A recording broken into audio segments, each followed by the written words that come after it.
Karibu katika channel yako pendwa ya Feaboy kwa update zote kuhusu ajira, elimu pamoja na mbinu mbalimbali za kuweza kutengeneza pesa kupitia simu yako ya mkononi.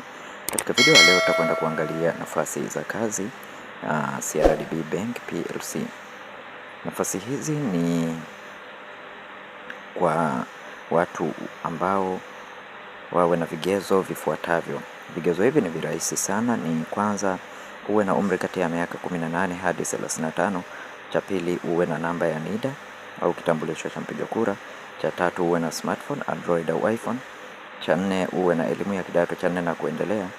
Cha tano uwe na ujuzi na ubunifu katika masoko, selling skills. Na cha mwisho uwe na uwezo wa kuongea na wateja kwa ufasaha. Majukumu ya kazi ni kupata wateja wapya na kuwafungulia akaunti ya CRDB Bank, kuwapa wateja huduma ya lipa hapa kutoka CRDB, kuelewa na kutekeleza malengo, kuhakikisha kila mteja mpya anaunganishwa na huduma ya sim banking, kufikia malengo ya target atakayopewa. Malipo ni kamisheni na bonus, na eneo la kazi ni Dar es Salaam. Tuma maombi yako mapema kupitia WhatsApp namba hizo hapo kama jinsi inavyoonekana. Na kwa wewe ambaye ni mara yako ya kwanza kuingia katika channel hii ya Feaboy, tafadhali bonyeza neno subscribe, like video hii na share video hii kwa wengine wengi zaidi. Asante na karibu.